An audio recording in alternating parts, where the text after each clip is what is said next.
All right, today we're pulling back the curtain on a global health threat, one that goes by a pretty gnarly nickname. We're going to unmask a disease that, well, it leaves its mark in a really, really painful way. Breakbone fever. I mean, seriously, that sounds like something out of a horror movie, doesn't it? But it's the all-too-real name people gave to dengue, and for good reason. The muscle and joint pain can be just excruciating. So what exactly is this thing? So, let's get down to brass tacks. Dengue is an acute viral infection. Now that means it's not something you can catch from a cough or a sneeze. The virus needs a specialized delivery service to get from one person to the next. To really understand how this all works, you've got to meet the two key players in this story. Think of it like a crime duo. You have the virus itself, and then you have its tiny winged accomplice. First up, our main suspect, the dengue virus, or DENV for short. This is the microscopic bad guy that actually makes you sick once it gets inside your system.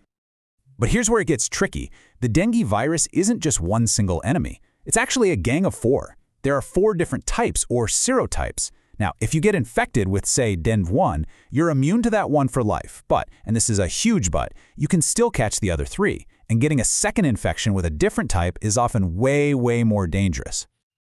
Of course, the virus can't just hop from person to person on its own.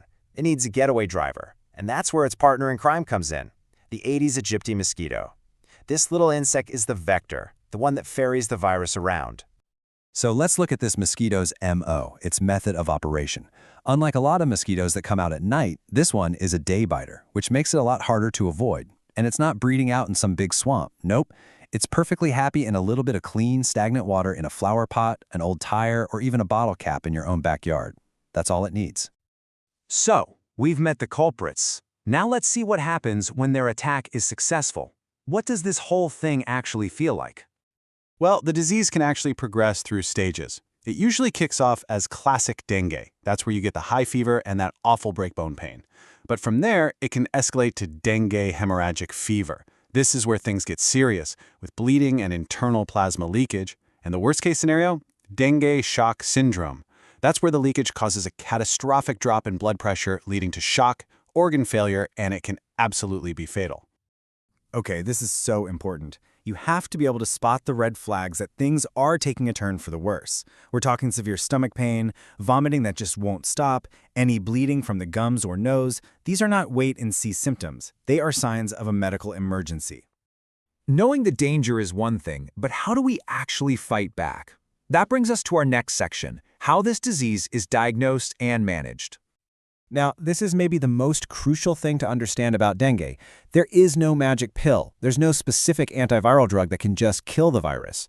The entire treatment strategy revolves around supportive care, basically managing the symptoms and helping your own body win the fight.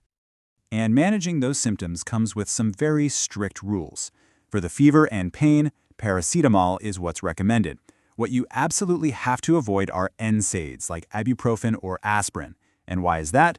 Because they can thin your blood and increase the risk of bleeding, which, as we just saw, is already a huge concern with severe dengue. So if we can't attack the virus head-on with medicine, what are our main weapons? Well, it really boils down to 2 things, hydration and monitoring. Keeping the patient hydrated, often with an IV drip in serious cases, and just constantly monitoring their vital signs and blood work, that is what saves lives.